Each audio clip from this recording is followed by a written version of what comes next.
Hello दोस्तों, आपका स्वागत है हमारे चैनल में। आज का जो टॉपिक है उसका नाम है ईसीजी ट्रेसिंग। हम कैसे ईसीजी का रीडिंग करते हैं ये हम आज सीखेंगे। आगे जाने से पहले कुछ बातें आप याद रख लीजिए। पीआर इंटरवल, क्या पीआर इंटरवल कितना होता है?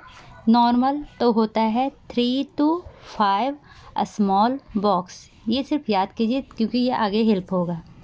ये क्या है? PR interval.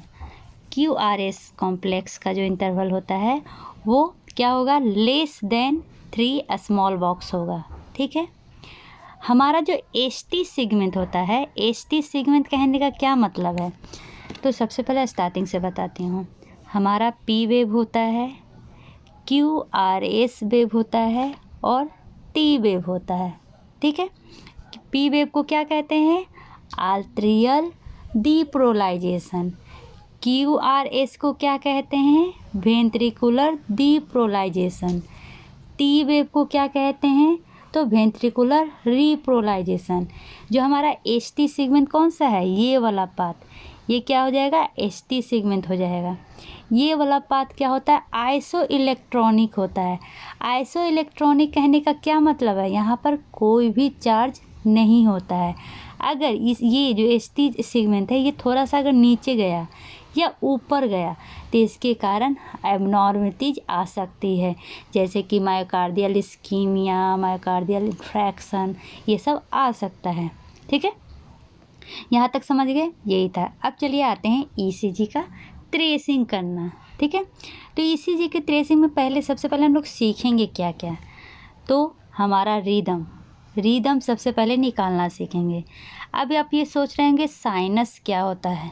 ठीक है, तो साइनस कहने का क्या मतलब है? अगर आप कोई भी ईसीजी देखिए, ईसीजी कहने का क्या मतलब है? ये पी होगा, फिर क्यूआरएस होगा और फिर क्या हो जाएगा? टी वेव हो जाएगा। अगर पी के बाद क्यूआरएस रहे तो इसको कहेंगे साइनस रिदम, और अगर पी के बाद क्यूआरएस नहीं रहे या क्यूआरएस के पहले पी वेव नहीं रहे तो इसको क्या कहेंगे? इसको साइनस रिदम नहीं कहेंगे। तो साइनस वर्ड का मतलब क्या होता है? इस वर्ड का मतलब ये होता है कि presence of P wave before QRS या P wave proceed by QRS. इसका मतलब क्या हुआ कि पी वेव क्यूआरएस से पहले रहे या पी वेव प्रोसीड करे क्यूआरएस को, तब उसको हम साइनस कहेंगे। ठीक है, यहाँ तक समझने में कोई प्रॉब्लम नहीं है। अब क्या देखेंगे? रेगुलर रिदम रेगुलर है कि इरेगुलर है। इसके लिए हमें क्या करना पड़ेगा? हमें देखना पड़ेगा आर और आर के बीच का डिस्टेंस। देखिए, ये इंटरवल देखना है, ये दोनों के बीच का डिस्टेंस और ये दोनों बीच का डिस्टेंस सेम है कि नहीं है। तो ये कैसे पता चलेगा? तो हम स्मॉल बॉक्स को काउंट करेंगे। अगर मान लीजिए ये R1 है, ये R2 है, ये R3 है। अगर R1 इक्वल टू R2 और R2 इक्वल टू R3 हुआ तो ये रेगुलर होगा, मतलब बीच का डिस्टेंस बराबर है तो रेगुलर होगा। लेकिन अगर मान लीजिए R1 इक्वल टू R2 लेकिन R3 इक्वल नहीं है, ठीक है, या R1 R2 इक्वल नहीं है, तो वो इरेगुलर रिदम कहलाएगा। यहाँ तक समझने में कोई प्रॉब्लम नहीं है। चलिए अब आते हैं, देखते हैं हार्ट रेट। हार्ट रेट हम कैसे निकालते हैं? तो अभी सिर्फ मैं एक डेमो दे रही हूँ, नीचे पूरा एक्सप्लेन करूँगी। हार्ट रेट निकालने के लिए मेनली हम दो तरह से निकालते हैं। एक होता है रेगुलर के लिए, एक होता है इरेगुलर के लिए। तो सबसे पहले रेगुलर के लिए हार्ट रेट कैसे निकाला जाता है? अगर आप लार्ज बॉक्स को काउंट कर रहे हैं, लार्ज बॉक्स कहने का क्या मतलब है? यहाँ पर क्लियर नहीं है, नीचे में दिखाऊंगी। मान लीजिए कि ये क्या है? लार्ज बॉक्स है जिसमें 5 स्मॉल बॉक्सेस होते हैं। ठीक है, तो अगर आप लार्ज बॉक्स काउंट कर रहे हैं, रेगुलर के लिए बता रही हूँ, ठीक है, तो 300 by number of large box between R and R। ठीक है, अगर आप ये स्मॉल बॉक्स को काउंट कर रहे हैं तो 1500 divide number of small box between R and R। ये रेगुलर के लिए है। लेकिन इरेगुलर के लिए क्या कीजिएगा? इरेगुलर के लिए होता है IRR। इरेगुलर के लिए हार्ट रेट निकालना है तो आपको 6 सेकेंड वाला ECG देखना होगा और उसमें नंबर ऑफ आर वेव को काउंट करना पड़ेगा और उसको 10 से मल्टीप्लाई करना पड़ेगा। ठीक है, तो इरेगुलर कैसे होता है ये तो पता चल गया। अब ये 6 सेकेंड कैसे पता चलेगा, तो जब रियल ECG देखिएगा ना, तो जैसे ये लार्ज बॉक्स जहाँ पे ख़त्म होगा वहाँ पर ऐसे नीचे में थोड़ा सा निकला हुआ रहेगा। तो ये एक लार्ज बॉक्स इक्वल तो 1 सेकेंड होता है, सेकेंड लार्ज बॉक्स इक्वल तो ऐसे करके 6 लार्ज बॉक्स काउंट कीजिएगा। लार्ज बॉक्स बोल रही हूँ, ठीक है, तो उसको कहेंगे हम ये एक large box equal to 1 second. ठीक है, तो ऐसे हम ये रेगुलर निकाल लेंगे।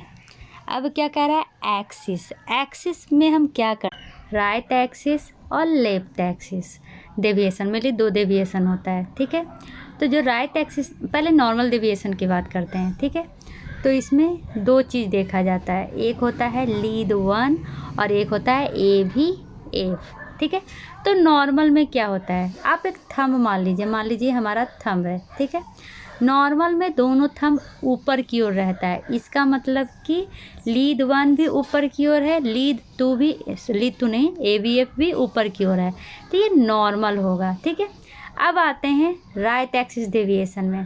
तो राइट एक्सिस डेविएशन में क्या है, तो जैसे कि राइट थंब को हम लीड 1 माने हैं। ठीक है, तो राइट एक्सिस डेविएशन में क्या होगा, लीड 1 नीचे की ओर चला जाएगा और लीड जो AVF है वो वही ऊपर की ओर रहेगा, तो ये कहलाएगा राइट एक्सिस डेविएशन। अगर लेफ्ट एक्सिस डेविएशन देखना है तो जो लेफ्ट वाला थंब को हम माने थे वो नीचे चला जाएगा, बाकी जो राइट वाला थंब है वो ऊपर की ओर ही रहेगा, तो इसको कहेंगे लेफ्ट एक्सिस डेविएशन। ठीक है, में क्या, तो आर्टरी इलाज किया है तो क्यों किया है, वेंट्रिकुलर इन्लार्जमेंट हुआ है तो क्यों हुआ है। ठीक है, और उसके बाद conduction block, ischaemia, electrolyte imbalance और अदर डिजीज़ के बारे में डिस्कशन करेंगे। तो चलिए आते हैं, अब इस रिदम को देख के बोलिए आपको क्या लग रहा है, ये रेगुलर है या साइनस है। ठीक है, सबसे पहले क्या है, P वेव है और यहाँ पर क्या है, QRS है, इसका मतलब ये साइनस है। अब ये रेगुलर है या इरेगुलर है, डिस्टेंस देखिए। ठीक है, तो हम डिस्टेंस देख रहे हैं ये दोनों के बीच में और ये दोनों की, कहीं पर भी देख सकते हैं, लेकिन एक डिस्टेंस देखिए। तो कितने नंबर ऑफ बॉक्स काउंट करने पड़ेंगे। ठीक है, तो लार्ज बॉक्स को काउंट करके देखते हैं, 1 लार्ज बॉक्स, 2 3 4 और इसके बीच में 1 2 3 4, मतलब कि ये रेगुलर है, दोनों तरफ क्या है 4 लार्ज बॉक्स है, इसका मतलब ये रेगुलर है और साइनस है। ठीक है, चलिए देखते हैं, देखिए साइनस रिदम समझ में आ गया। अब नॉर्मल साइनस रिदम होने के लिए हमें क्या क्या देखना पड़ेगा, एक तो P वेव प्रोसीड कर रहा है QRS को, या QRS के पहले P वेव प्रेजेंट होगा। ठीक है, नॉर्मल साइनस के लिए बता रही हूँ, रेट 60 से 100 के बीच में होगा। तो अभी मैंने आपको बताया था कि अगर रेगुलर रहेगा तो 1500 को नंबर ऑफ स्मॉल बॉक्स से डिवाइड करेंगे और 300 को नंबर ऑफ लार्ज बॉक्स से डिवाइड करेंगे, तो इससे तो हमें पता चल जाएगा कि हमारा रेट क्या है। लेकिन मान लीजिए एग्ज़ाम में आपको फास्ट कैलकुलेशन करना रहता है। ठीक है, तो फास्ट कैलकुलेशन में आप कैसे जानिएगा, तो आपको नॉर्मल है या तैकी कह दिया है या ब्रेडी कह दिया है, इसको जानने के लिए आप बॉक्स गिनिए, लार्ज बॉक्स याद रखिए, 3 से 5 बॉक्स के बीच में जो भी हो वो 60 और 100 के बीच में होता है। नहीं समझे होंगे, मान लीजिए लार्ज बॉक्स कितना है, 3 है, इसका मतलब कितना आया 100, तो इसका मतलब ये 100 है 3 बॉक्स अगर आया तो, और अगर 5 बॉक्स आया तो 300 डिवाइड बाई 5 60, मतलब कि 60। इसका मतलब क्या समझे, अगर 3 बॉक्स है, ठीक है, तो आपका हार्ट रेट कितना होगा, 3 लार्ज बॉक्स या स्मॉल बॉक्स, लार्ज बॉक्स, तो हार्ट रेट आपका हो जाएगा 100। ठीक है, और अगर 5 रहा तो हार्ट रेट हो जाएगा 60। तो हमारा नॉर्मल हार्ट रेट क्या है, 60 से 100 के बीच में है। ठीक है, इसका कहने का मतलब है कि अगर जो लार्ज बॉक्स है वो 3 से कम रहा तो क्या हो जाएगा, टैकीकार्डिया हो जाएगा, या 5 से ज़्यादा रहा तो क्या हो जाएगा, ब्रैडीकार्डिया हो जाएगा। एक कंसेप्ट बना लीजिए, 3 ये आर और ये आर है, इसके बीच में अगर 3 से 5 बॉक्स रहेगा इसका मतलब कि हार्ट रेट नॉर्मल है। 3 से कम टैकीकार्डिया, 5 से ज़्यादा ब्रैडीकार्डिया। याद हो गया? ठीक है, चलिए। तो नॉर्मल हार्ट रेट कितना होता है, 60 to 100। ठीक है। साइकिल का जो लेंथ है वो 10% से ज़्यादा वेरी नहीं करता है। और पीआर इंटरवल तो मैंने पहले ही बता दिया था, कितना होता है, 0.12 से 0.2 सेकेंड। ठीक है। तो इसमें कितना, तो 3 से 5 बॉक्स के बीच में पीआर इंटरवल देखा जाता है। कैसे पता चला 3 से 5 बॉक्स, तो जो हमारा स्मॉल बॉक्स होता है, जैसे ये लार्ज बॉक्स हो गया तो इसका हो जाएगा 0.2 सेकेंड।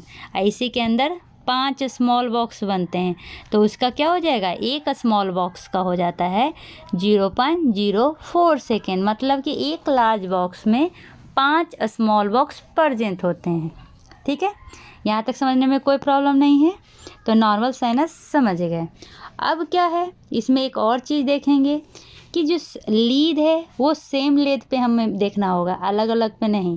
और ये भी देखना होगा कि जो पहला, दूसरा और ए भी एफ है वो क्या है, अपराइट होना चाहिए। सिर्फ एक जो होता है ना वो नीचे की ओर होता है, बाकी सब क्या होता है, ऊपर की ओर डिफ्लेक्शन होता है। ऊपर की ओर डिफ्लेक्शन मतलब एक्सिस के ऊपर होता है सारा डिफ्लेक्शन। जैसे कि 1, 2, AVF, लेफ्ट पेरिकार्डियल लीड, सब क्या होता है, ऊपर की ओर डिफ्लेक्ट करता है। सिर्फ एक AVR जिसका डिफ्लेक्शन किधर की ओर होता है, नीचे की ओर। मतलब P भी नीचे रहेगा, QRS भी नीचे रहेगा, T भी नीचे रहेगा। अगर ये पॉजिटिव हो जाए, AVR पॉजिटिव हो जाए, मतलब ऊपर की ओर हो, तब वो एबनॉर्मल होता है। ठीक है, तो याद रखिएगा जो भी हम देखेंगे ना ECG उसमें सब क्या होगा, अपराइट होगा। सिर्फ AVR क्या होता है, डाउनवर्ड होता है, नॉर्मल। ठीक है, मतलब कि डिफ्लेक्शन क्या होगा, निगेटिव होगा AVR में। यहाँ तक समझने में कोई प्रॉब्लम नहीं है। चलिए आगे बढ़ते हैं। सबसे अब क्या देखना है हमें, हमने ये देख लिया साइनस रिदम और रेगुलर रिदम। ठीक है, अब हार्ट रेट काउंट करते हैं। तो हार्ट रेट नॉर्मल क्या होता है, 60 से 100 पर मिनट होता है। 60 से कम ब्रैडीकार्डिया, 100 से ज़्यादा टैकीकार्डिया। ठीक है, कैलकुलेट कैसे करेंगे तो आपको बताया था। अगर लार्ज बॉक्स है तो 300 से डिवाइड करेंगे नंबर ऑफ़ लार्ज बॉक्स, अगर स्मॉल बॉक्स है तो 1500 से डिवाइड करेंगे। ठीक है, रेगुलर के लिए याद रखिएगा, ये मेथड किसके लिए है, रेगुलर के लिए। चलिए आते हैं यहाँ पर देखते हैं। जैसे कि अगर इसमें हार्ट रेट पूछा जाए, ठीक है, तो हार्ट रेट क्या बताया था, 300 divided by number of large box. Number of large box देखिए, 1 लार्ज बॉक्स हुआ, 2 लार्ज बॉक्स हुआ, 3 लार्ज बॉक्स हुआ, 4 लार्ज बॉक्स हुआ, 5 लार्ज बॉक्स हुआ। तो 5 से डिवाइड कर देंगे तो कितना आ जाएगा, 60 लार्ज बॉक्स से। अगर स्मॉल बॉक्स से काउंट करना है तो 1500 divide number of small box. ठीक है, काउंट करते हैं। 1, पहले तो लार्ज बॉक्स काउंट कर लीजिए और उसके बाद जितना इधर उधर है वो स्मॉल। तो एक लार्ज बॉक्स में कितना होता है, 5 स्मॉल बॉक्स होते हैं। तो सबसे पहले हम लार्ज बॉक्स काउंट कर रहे हैं। देखिए ये लार्ज बॉक्स है, 1, 2, 3, 4, 5 लार्ज बॉक्स हो गए। ठीक है, और एक थोड़ा सा इधर है तो उसको पहले तो 5 लार्ज बॉक्स हो गया तो उसको 5 से गुना कर दीजिए।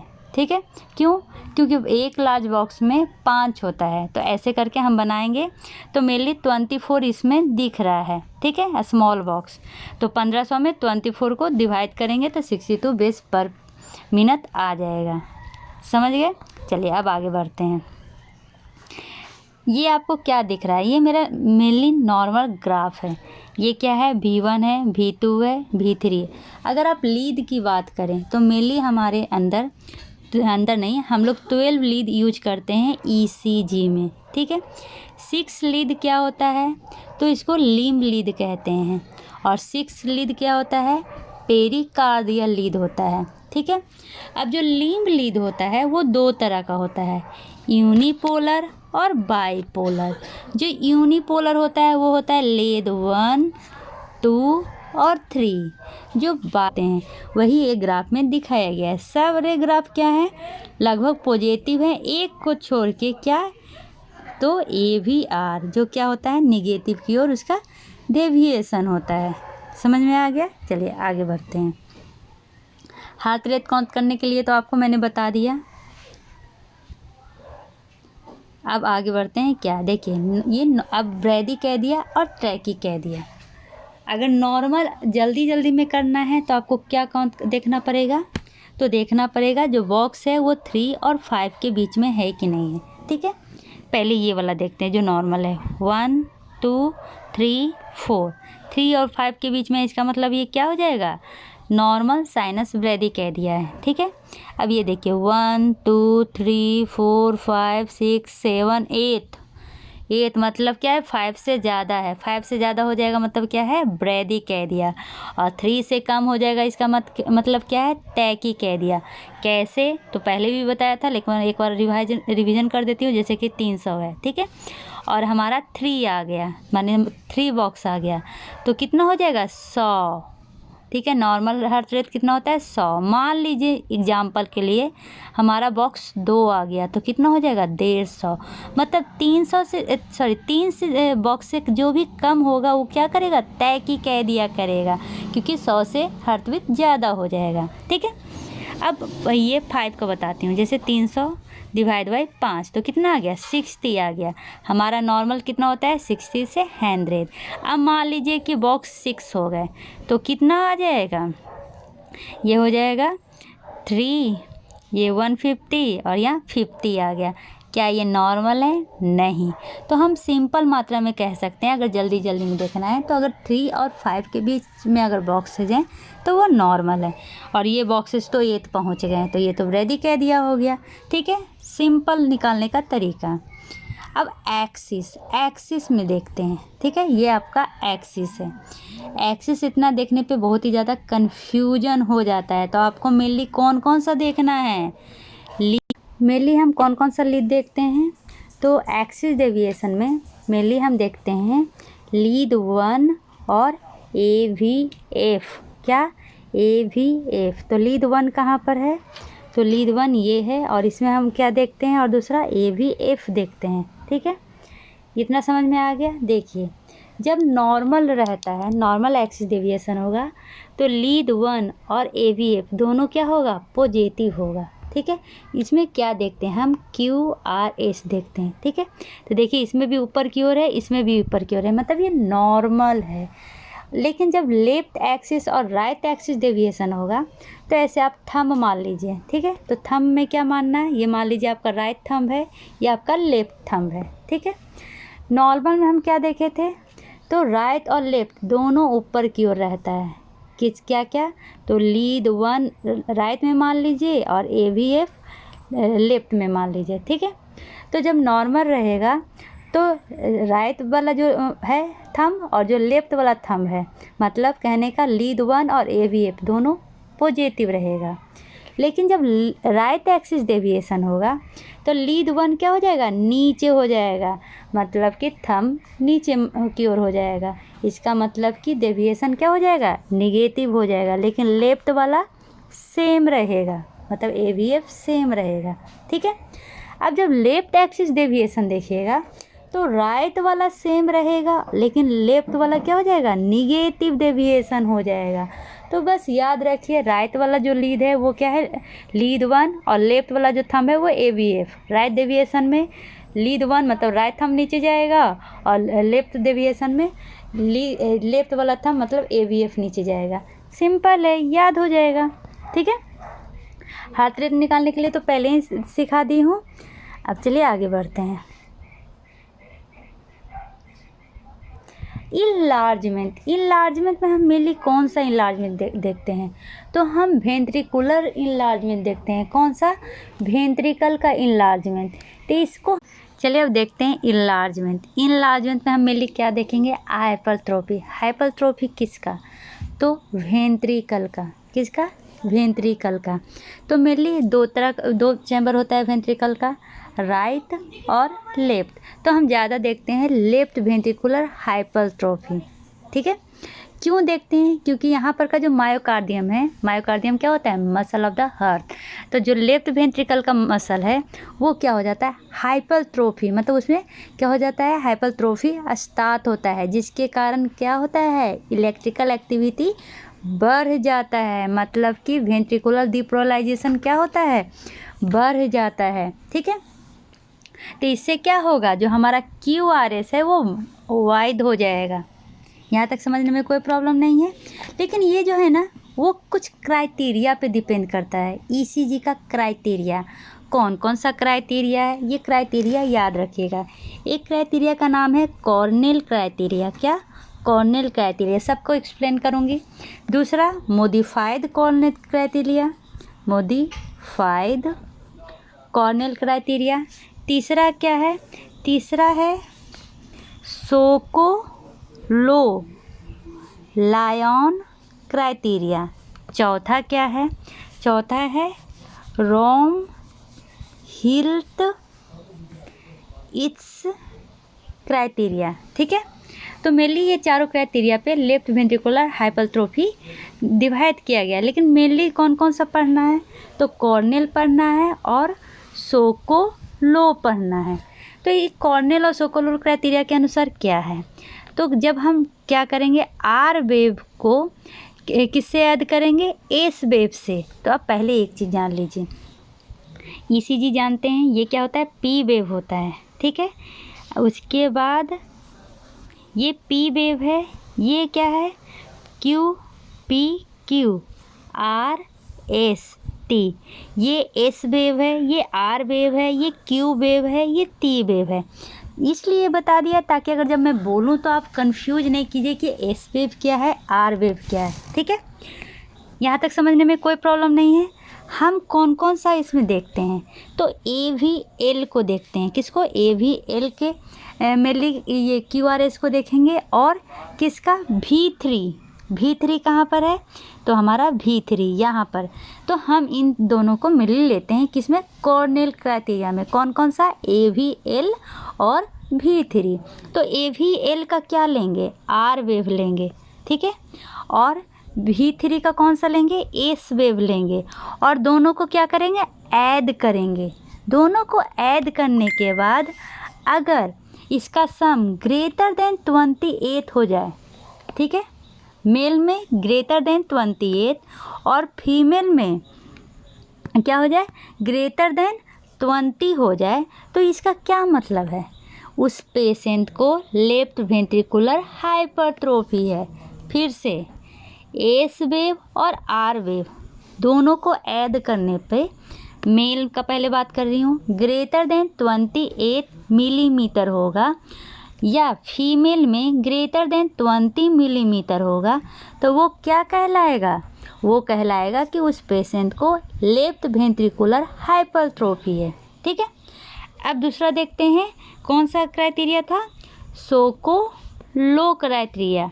ये दोनों बहुत ही फेमस क्राइटेरिया है। इसमें क्या देखते हैं? तो V1 देखते हैं। कौन सा? तो V1। ठीक है, और दूसरा क्या देखते हैं? V5 या V6 को देखते हैं। इसमें भी क्या देखा जाता है? तो V1 में S वेव और V5 या V6 में R वेव। ठीक है, अब ये दोनों को ऐड करेंगे। ऐड करने के बाद अगर ग्रेटर देन 35 हो जाए, इसमें मेल और फीमेल डिफ्रेंशिएट नहीं किया है, तो उसका मतलब क्या है? उस पेशेंट को LVH है, लेफ्ट वेंट्रिकुलर हाइपरट्रोफी। देखिए यहाँ पे नोट्स में दिया हुआ है, देखिए क्या है? LVH कैसे होगा? अगर ग्रेटर S डिफ्लेक्शन होता है V1 में और ग्रेटर R डिफ्लेक्शन होता है V5 और V6 में। ठीक है, लेकिन अब हम तो सिर्फ लेफ्ट का बात किए थे, अब राइट का बात करते हैं। तो राइट में हम कौन सा देखेंगे? V1 देखेंगे। ठीक है, और उसमें मेनली क्या देखेंगे? अगर S is greater than R, ठीक है, तो क्या होगा? V1 में S ग्रेटर देन R होना चाहिए, तब राइट वेंट्रिकुलर हाइपरट्रोफी होगा। लेकिन V5 और V6 में क्या होना चाहिए? R ग्रेटर देन S होना चाहिए। सब वेव की बात अभी बताया ना सबका नेमिंग, ये आपको याद करना पड़ेगा, क्योंकि इसको याद करने के सिवा कोई अदर ऑप्शन नहीं है। चलिए अब अगला में आते हैं, कंडक्शन ब्लॉक। कंडक्शन ब्लॉक में क्या होता है, इसमें मेनली हमें डिग्री पढ़ना है, फर्स्ट डिग्री, सेकेंड डिग्री और थर्ड डिग्री। अब पहले कंडक्शन ब्लॉक में हम पढ़ते क्या है, ए बी ब्लॉक। अब ए बी ब्लॉक होता क्या है, मान लीजिए कि मैं सिंपल ही डायग्राम बना रही हूँ, उसे कंफ्यूज नहीं हो गया। पहले ए बी जंक्शन किसको कहते हैं, आर्टेरियल वेंट्रिकुलर जंक्शन इसको कहते हैं। जब सिग्नल या इलेक्ट्रिकल इम्पल्स जो मेनली राइट से मतलब ऊपर से नीचे वाला चैम्बर में आता था वो इम्पेयर हो जाए, सही से वर्क ना करे, तो उसी को हम कहते हैं ए बी ब्लॉक। ठीक है, इसमें मेनली हम पढ़ेंगे first degree A B block, second degree A B block, third degree A B block. ठीक है, तो अब इसको हम पहचानेंगे कैसे, पहले नॉर्मल देखिए। नॉर्मल में क्या है, तो यहाँ पर क्या है, पी वेव है, क्यू आर एस है और ये टी वेव है। ठीक है, तो अब फर्स्ट डिग्री में क्या होगा, तो नीचे देखते हैं, ज़्यादा अच्छा से समझ में आएगा। पहले ए बी ब्लॉक क्या हो रहा था, तो ए बी ब्लॉक में देखिए ये जो जंक्शन है इसमें प्रॉब्लम आएगा, इम्पेयर हो जाएगा। ये क्या था, तो ये आर्टरी क्या किया था, कॉन्ट्रैक्ट किया था, उसके बाद यहाँ पर आर्टेरियल कॉन्ट्रैक्शन के साथ क्या हो रहा है, वेंट्रिकुलर डीप्रोलाइजेशन। तो यहाँ पर ये सिग्नल जा नहीं पा रहा है वेंट्रिकुलर डीप्रोलाइजेशन के लिए, मतलब कि हमारा जंक्शन में क्या है, प्रॉब्लम हो गया है। तो इसके कारण क्या होगा, ठीक है। तो सबसे पहले कुछ क्वेश्चन का आंसर फर्स्ट डिग्री ब्लॉक में, do you have a normal P wave, क्या फर्स्ट डिग्री ब्लॉक में पी वेव नॉर्मल होगा, तो आंसर क्या है, यस। ठीक है, दूसरा क्वेश्चन क्या है कि क्या पी आर सेगमेंट, अब पी आर सेगमेंट क्या होता है, तो सेगमेंट देखिए, अगर सेगमेंट और इंटरवल की बात किया जाए, ठीक है, तो पहले सेगमेंट बताती हूँ। तो ये हमारा, ठीक है, अब क्या बात कर रहे हैं कि सेगमेंट क्या है, तो ये जो नीचे वाला लाइन होता है ना वो सेगमेंट होता है। जैसे कि ये P Q R S T है, तो ये सेगमेंट को क्या कहेंगे, पी आर सेगमेंट, और इस सेगमेंट को क्या कहेंगे, एस टी सेगमेंट। तो वही कह रहा है, क्या इसमें पी आर सेगमेंट प्रेजेंट होता है, तो आंसर क्या होगा, नहीं, इसमें पी आर सेगमेंट नहीं होता है। मतलब कि first degree A B block में पी आर सेगमेंट नहीं होता है। तो क्या पी आर इंटरवल होता है, हाँ पी आर इंटरवल होता है। अब पी आर इंटरवल क्या होगा, तो पी आर इंटरवल देखिए, जैसे कि ये हमारा है, ठीक है, पी आर इंटरवल यहाँ से लेके पी जहाँ से स्टार्ट हुआ है और जहाँ पर ये क्या है, यहाँ पर क्यू जहाँ से स्टार्ट हुआ है वहाँ तक को हम कहते हैं पी आर इंटरवल। तो एस टी सेगमेंट तो नहीं है, सॉरी पी आर सेगमेंट तो नहीं है, लेकिन पी आर इंटरवल है। ठीक है, और ये पी आर इंटरवल कितना है, ग्रेटर देन 0.2 सेकेंड, याद रखिएगा, अभी दिखाऊंगी सब। अब क्या कह रहा है, इसमें क्या नॉर्मल क्यू एस टी होता है, हाँ क्यू आर एस टी इसमें नॉर्मल होता है। मतलब अगर कोई आपको ए बी ब्लॉक पूछेगा तो उसमें से प्रॉब्लम कहाँ आया है, पी आर सेगमेंट नॉर्मल नहीं है, पी आर इंटरवल प्रोलॉन्ग हो गया है, कितना प्रोलॉन्ग है, ग्रेटर देन -20। ठीक है, चलिए अब देखते हैं, यही हमारा इसका ग्राफ है। पी प्रेजेंट है, हाँ, Q R S T normal है, हाँ, लेकिन हमारा पी आर सॉरी क्या है ये सेगमेंट, पी आर सेगमेंट, क्या ये प्रेजेंस है, नहीं। और जो हमारा अगर पी आर इंटरवल की बात किया जाए तो पी आर इंटरवल हम निकालते कैसे हैं, तो जितना स्मॉल बॉक्स है उसमें 0.04 से मल्टीप्लाई कर देते हैं।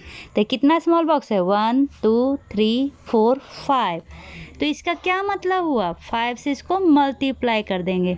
तो इसमें देखिए 5 से थोड़ा यहाँ पे ज़्यादा है, आधा बॉक्स लिया हुआ है, मतलब कि ग्रेटर देन कितना हो गया, 0.2 सेकेंड हो गया। तो ये क्या हो जाएगा, ये हमारा फर्स्ट डिग्री ब्लॉक हो जाएगा। फर्स्ट डिग्री ब्लॉक में दो चीज़ याद रखना है, पी आर सेगमेंट नहीं होता है, मतलब नॉर्मल नहीं होता है, और पी आर इंटरवल प्रोलॉन्ग होता है। ठीक है, तो अब हम क्राइटेरिया से चेक करते हैं फर्स्ट डिग्री ब्लॉक के लिए। पी वेव प्रेजेंट है, हाँ, क्यू आर एस प्रेजेंट है, हाँ, पी वेव और एक्सिस जैसा होना चाहिए वैसा है, हाँ, क्यू आर एस का मार्फोलॉजी और एक्सिस जैसा होना चाहिए वैसा है, हाँ, क्या पी वेव ये क्यू आर एस को फॉलो कर रहा है? हाँ। पी आर इंटरवल कांस्टेंट है, ये देखना पड़ेगा, क्योंकि पी आर इंटरवल क्या होना चाहिए? प्रोलॉन्ग होना चाहिए, मतलब ग्रेटर देन 0.21 सेकेंड होना चाहिए। समझ में आ गया? चलिए, अब ये इसका मेनली क्या है? ग्राफ है। तो ग्राफ देखते हैं। सबसे पहले हमने क्या देखा? पी वेव प्रेजेंट है, प्रेजेंट है, प्रेजेंट है। Q R S T present है, यहाँ पर भी कोई प्रॉब्लम नहीं है। हमें क्या देखना है? पी आर इंटरवल कितना होना चाहिए?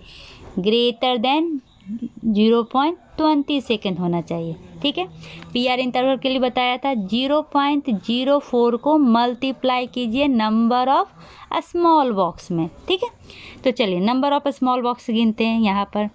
तो यहाँ से स्टार्ट करते हैं 1 2 3 4 5 6 7 है, तो इसका कितना हो जाएगा? P R. तो पी आर हो जाएगा 0.04 इंटू 7, तो 0.28 सेकेंड। क्या ये 0.20 से ज़्यादा है? हाँ है। तो ये फर्स्ट डिग्री ब्लॉक होगा। हर जगह देखिएगा तो सेम होता है। ठीक है, इसका मतलब कि ये ए भी ब्लॉक है। कौन सा? तो फर्स्ट डिग्री। अब आते हैं हम सेकेंड डिग्री के ब्लॉक में। ठीक है, तो मेनली जो फर्स्ट डिग्री है, कोई भी डिग्री का ब्लॉक देखा जाता है ना, तो लीड सेकंड पे देखा जाता है। ठीक है, अब आते हैं सेकंड डिग्री ब्लॉक में। अब इसमें क्या होता है? तो क्राइटेरिया चेक करते हैं। पी वेव प्रेजेंट है? हाँ। पी आर सीक्वेंस नॉर्मल है? नहीं। पी आर इंटरवल नॉर्मल है? नहीं। ये दोनों क्राइटेरिया उसमें भी प्रेजेंट था। इसमें क्या होता है? Intermittent P wave not followed by Q R S, मतलब कि जो पी वेव है ना, वो क्यू आर एस को फॉलो नहीं कर रहा है। ड्रॉप बीट है, याद रखिएगा, ड्रॉप बीट। ठीक है, क्या है? ड्रॉप। ये इसका मेन होता है। चलिए पिक्चर में देखते हैं ये क्या हो रहा है। पहले देखिए, यहाँ पर इरेगुलर है, यहाँ पर कम है, यहाँ पर ज़्यादा है पी आर सेगमेंट। ठीक है, अब यहाँ पर देखिए, लेकिन ये क्या कर रहा है? पी है, क्यू आर एस है, टी है। पी है, क्यू आर एस है और टी है, लेकिन यहाँ पर पी प्रेजेंट है, लेकिन फिर क्यू आर एस कहाँ है? ड्रॉप कर गया है। समझ में आया? फिर से पी आ गया, फिर से क्यू आर एस आ गया, लेकिन यहाँ पर बीच में क्या हो गया? क्यू आर एस कॉम्प्लेक्स को पी फॉलो नहीं किया, ड्रॉप बीट है, इसलिए इसको क्या कहते हैं? सेकेंड डिग्री ए भी ब्लॉक। पिक्चर देख के आपको समझ में आ गया? हाँ, चलिए अब आगे चलते हैं। जो हमारा second degree A B block है ना, वो दो टाइप का होता है। एक टाइप को कहते हैं मोविट्स टाइप 1, एक को कहते हैं मोविट्स टाइप 2। मोविट्स को दूसरा नाम क्या कहा जाता है? वेनकी वेच। इसका मतलब क्या होता है? Wider and wider. चलिए समझते हैं वाइडर एंड वाइडर कहने का क्या मतलब है। टाइप 1 में आते हैं। टाइप 1 को क्या कहा जाता है? तो वेंकी वेच कहा जाता है। अब इसका क्राइटेरिया चेक करते हैं। पी वेव प्रेजेंट है। क्यू आर एस प्रेजेंट है। पी वेव का मॉर्फोलॉजी और एक्सिस है। क्या क्यू आर एस का मॉर्फोलॉजी प्रेजेंट है? तो नहीं।